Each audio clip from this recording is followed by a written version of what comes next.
रात के करीब 3 बज रहे थे। वो वक्त जब शहर सो जाता है, जब सड़कें खाली हो जाती हैं, जब इंसान और उसके ख्याल दोनों अकेले हो जाते हैं। कबीर खिड़की से बाहर देख रहा था। जंगल, अंधेरा, एक ना खत्म होने वाली सड़क। वो इंजीनियर था। हर चीज को हिसाब से देखता था। हर बात का कारण होता है, हर घटना की वजह होती है, ऐसा वो मानता था हमेशा से। साहिल ड्राइव कर रहा था, कबीर का पुराना दोस्त, बातूनी, लापरवाह, हमेशा मुस्कुराने वाला। मीरा पीछे सो चुकी थी, साहिल की बहन, समझदार पर थकी हुई। तीनों एक शादी से लौट रहे थे, दूसरे शहर से। लंबा सफर। यार मुझे भी नींद आ रही है, तू बात कर मेरे साथ, वरना गाड़ी पेड़ से लगा दूंगा।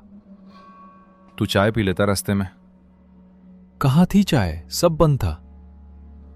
इसीलिए बोला था जल्दी निकलो। तू हमेशा सही होता है। ये उनकी पुरानी आदत थी।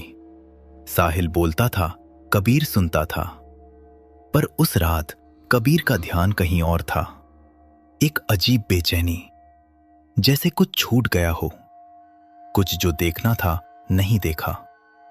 वो समझ नहीं पाया, और यही उसे सबसे ज्यादा परेशान कर रहा था।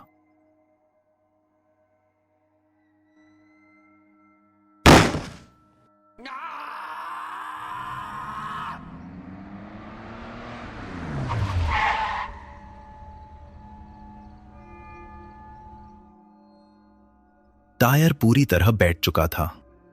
कबीर ने फोन निकाला, नेटवर्क नहीं। साहिल ने डिक्की खोली, स्टेपनी नहीं थी, वो भूल गया था। कबीर ने एक नजर साहिल को देखा, साहिल ने नजरें चुराई।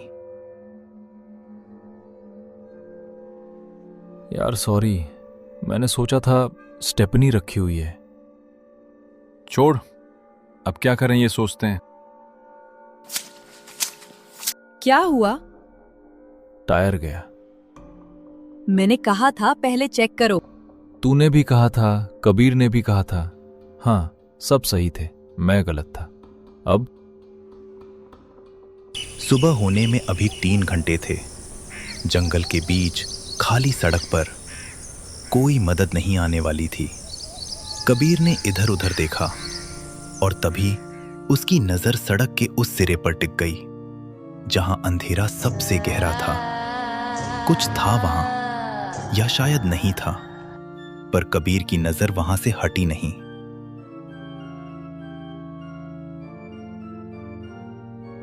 वो रोशनी के दायरे में आया तो दिखा एक लड़का, उम्र कोई 24-25, कंधे पर बैग, चेहरे पर एक हल्की सी मुस्कान, जैसे उसे उम्मीद थी कि वो यहां मिलेंगे। उसका नाम निखिल था। दूर से देखा हेडलाइट्स रुकी, सोचा शायद कोई मुसीबत में है। हाँ यार, टायर गया। कोई तरीका है मदद का?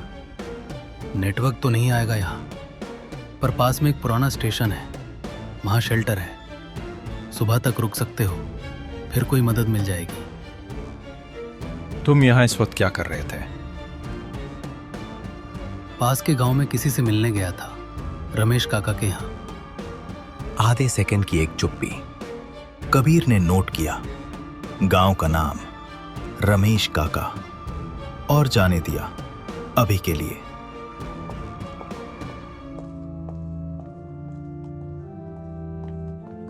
कबीर पीछे चल रहा था, देख रहा था। निखिल ने टॉर्च नहीं जलाई पूरे रास्ते। अंधेरे में भी उसके कदम नहीं लड़खड़ाए। ना कोई पत्थर से ठोकर लगी, ना कोई शाखा अड़े आई। जैसे वो रास्ता जानता हो, बहुत अच्छे से, बहुत पहले से।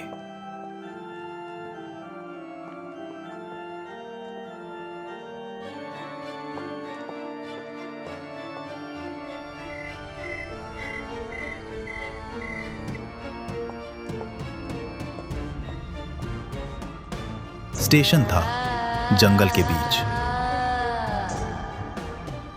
किसी नक्शे पर नहीं, पुराना, टूटा हुआ, खामोश, पर था। हवा यहां अलग थी, भारी, जैसे किसी बंद कमरे की हवा जिसमें कोई सालों से नहीं गया। और प्लेटफॉर्म के एंट्रेंस पर चौक से लिखा हुआ, हाल ही में, बारिश से नहीं धुला अभी तक। जो आए जाएं, जो रुके रुक जाएं। ये किसने लिखा? अरे कोई मजाक कर रहा होगा, चलो अंदर।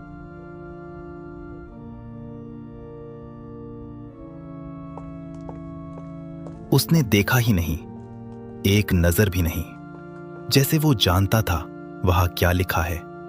कबीर ने फोन निकाला, फोटो ली और अंदर चला गया।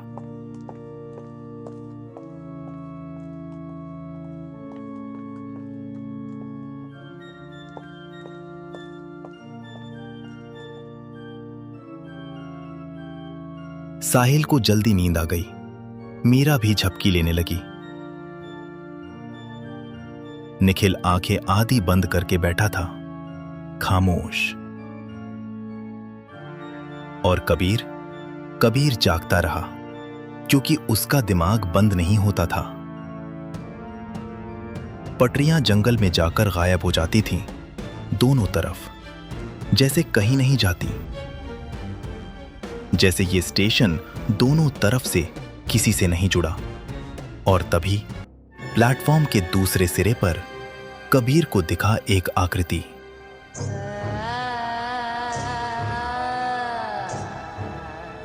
कबीर की सांसें तेज हो गईं, लेकिन वो डरा नहीं। उसने गौर से देखा, आकृति बिल्कुल स्थिर खड़ी थी, न हिल रही थी, न कोई हरकत कर रही थी, बस वहां मौजूद थी।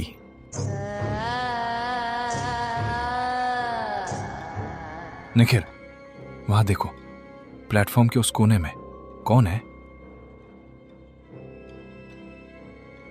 कहाँ? मुझे कुछ नहीं दिख रहा। वहां, ठीक उस पिलर के पास। कबीर भाई, थके हुए हो, आंखें धोखा दे रही हैं, सो जाओ।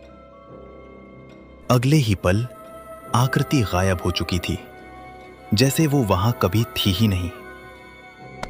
कबीर ने तुरंत साहिल और मीरा को जगाया। वहां देखो, प्लेटफॉर्म के उस कोने में कौन है? दोनों ने उसी कोने की ओर देखा, लेकिन वहां कुछ भी नहीं था। नींद का असर है। आंखें बंद करो। कबीर चुप हो गया, लेकिन उसके दिमाग में सवालों का शोर लगातार बढ़ता जा रहा था। अगर ये आकृति सिर्फ मुझे ही दिखाई दे रही है, तो आखिर इसका मतलब क्या है?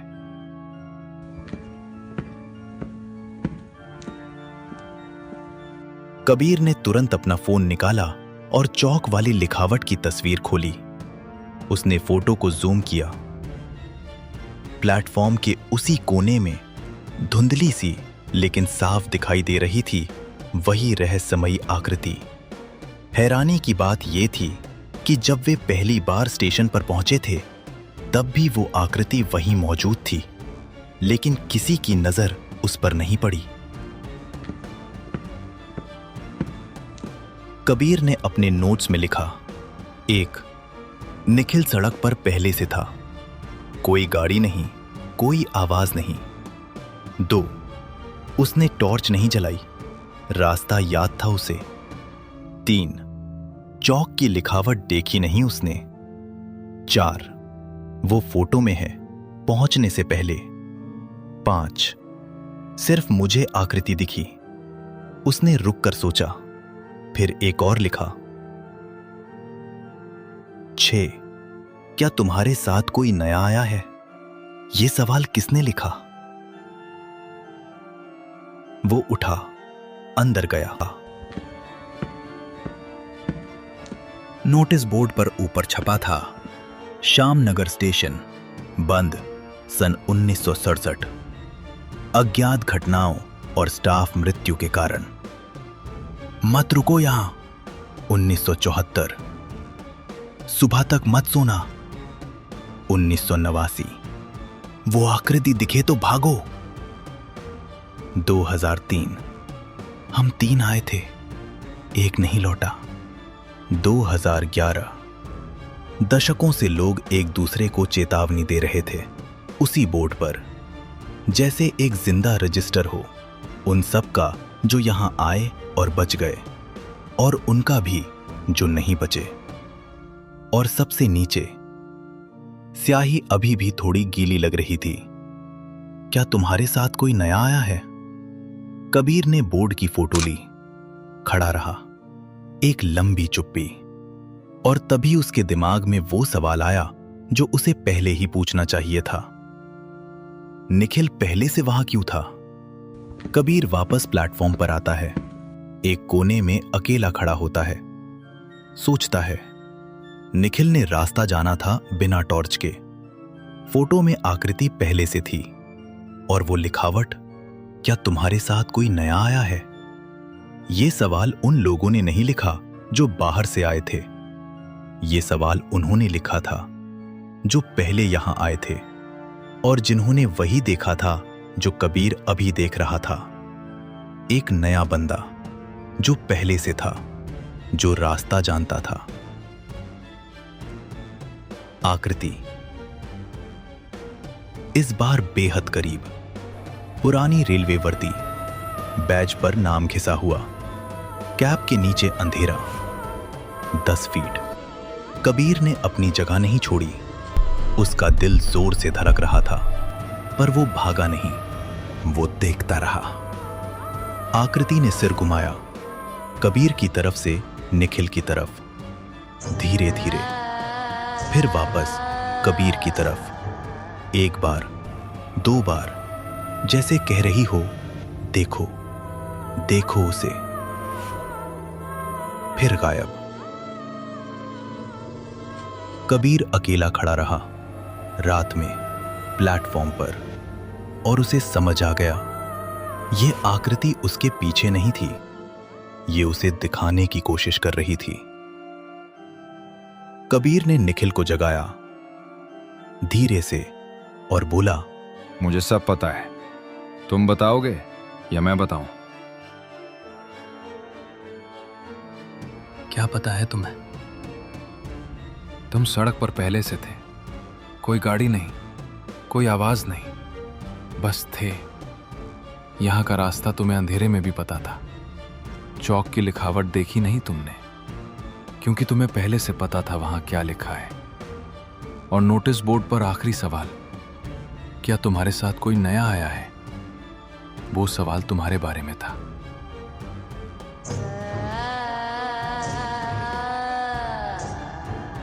और एक बात, वो फोटो जो मैंने लिखावट की ली थी, उसमें तुम्हारी जगह पहले से वो आकृति खड़ी थी, जो मुझे दिखती है, तुम्हें नहीं दिखती, क्योंकि वो तुम्हारे लिए नहीं है, वो मुझे दिखा रही है। और फिर उसने बताया, हाँ, 2 हफ्ते पहले शुरू हुआ। पहले सपनों में ये स्टेशन दिखता था, फिर जागते में, रोड पर चलते हुए अचानक दिख जाता। मैंने पढ़ा, पुरानी किताबों में, लोगों से सुना कि ये स्टेशन सिर्फ उन्हें दिखता है जिनका वक्त आने वाला होता है, एक आखिरी इशारा। और अगर तुमने इसे नजरअंदाज किया तो ये खींच लेता है खुद ब खुद। और तुम यहां आ गए। मुझे नहीं आना था, पर एक रात मैं सो रहा था, और जब उठा मैं यहां था, प्लेटफॉर्म पर।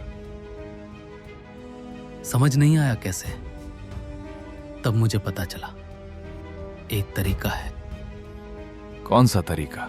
अगर कोई और अपनी मर्जी से इस प्लेटफॉर्म पर कदम रखे, जानबूझकर नहीं, पर खुद से तो निशान बदल सकता है, मेरे से उसकी तरफ।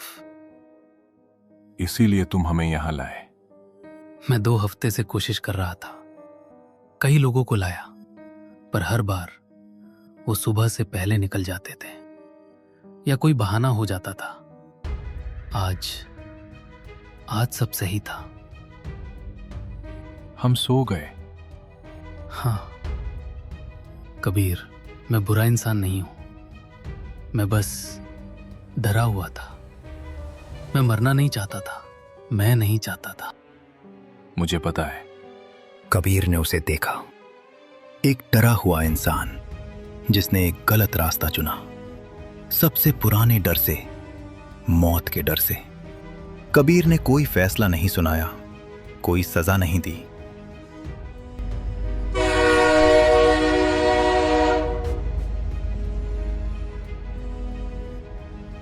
हॉर्न, इस जंगल में, इस सुनसान स्टेशन पर।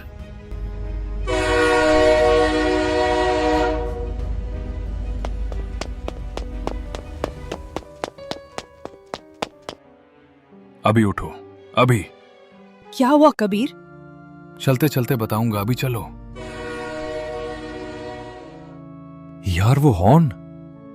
हाँ, इसीलिए। कबीर रुकता है, मुड़कर देखता है। निखिल खड़ा था, उसकी आंखें कबीर से मिली। एक पल, कोई चीख नहीं, कोई नाटक नहीं, कोई गुस्सा नहीं, कोई आंसू नहीं, बस 2 लोगों के बीच एक खामोश समझ। कबीर ने सिर्फ इतना कहा, निखिल। निखिल का एक कदम रुक जाता है, वो नीचे देखता है, फिर धीरे से बैठ जाता है। निखिल ने एक कदम नहीं बढ़ाया, उसने विरोध नहीं किया, उसने रोया नहीं, वो बस बैठ गया। शायद उसे पता था, शायद वो थक चुका था, शायद वो जानता था कि इस रात यही होना था। हॉर्न आया।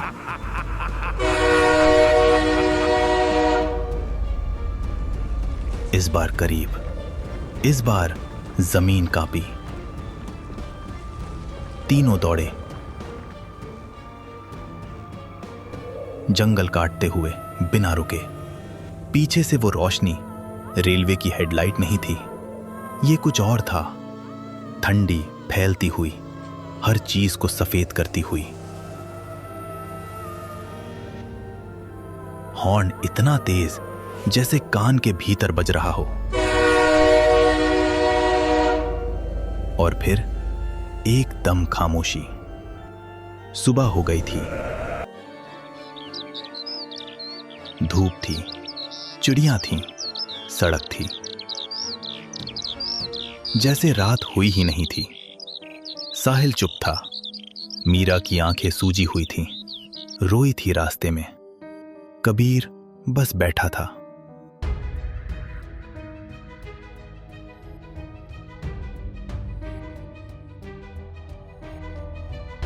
निखिल कहाँ है? वो रुक गया। क्यों? उसे रुकना था। ठीक है। हाँ, सब कुछ था उसके नोट्स में, सारे सबूत, सारे सवाल, सारे जवाब। नोट्स बुक साफ थी। फिर उसने वो पहली फोटो खोली, चौक वाली लिखावट की। प्लेटफॉर्म खाली था, कोई लिखावट नहीं, कोई आकृति नहीं, बस एक पुरानी दीवार। जैसे शाम नगर था ही नहीं, जैसे वो रात हुई ही नहीं थी। कबीर ने फोन बंद किया। था, मैंने देखा था। वो खिड़की से बाहर देखता रहा। सड़क, धूप, आगे का रास्ता। उसने सोचा निखिल ने गलत किया, पर निखिल बुरा नहीं था। वो वही करता जो शायद कोई भी करता जब उसे लगे कि उसका वक्त आ गया है। और उस रात जो आकृति उसे दिखती रही, वो डराने नहीं आई थी, वो बताने आई थी। कभी कभी चेतावनी भी उस तरफ से आती है जिस तरफ हम जाना नहीं चाहते। कुछ जगहें सिर्फ उन्हें दिखती हैं जिनका वक्त आने वाला होता है। एक आखिरी मौका, एक आखिरी चेतावनी। पर इंसान की सबसे बड़ी कमजोरी यह है कि वो अकेला नहीं मरना चाहता। निखिल बुरा इंसान नहीं था, वो सिर्फ डरा हुआ था। और डर में इंसान वो करता है जो उसे कभी नहीं करना चाहिए था। श्यामनगर आज भी है, किसी नक्शे पर नहीं, किसी जीपीएस पर नहीं। पर जब किसी रात कोई पुराना स्टेशन अचानक दिखने लगे तो पलट कर मत देखना। और अगर कोई नया मिले जो रास्ता जानता हो तो उसके साथ मत जाना। तो ये थी आज की डरावनी कहानी। अगर ये आपको पसंद आई हो तो लाइक और शेयर जरूर करें। और हाँ, अगर आप हर हफ्ते ऐसी ही रोमांचक और खौफनाक कहानियां सुनना चाहते हैं तो चैनल को अभी सब्सक्राइब कीजिए। आपका छोटा सा सपोर्ट हमारे लिए बहुत मायने रखता है।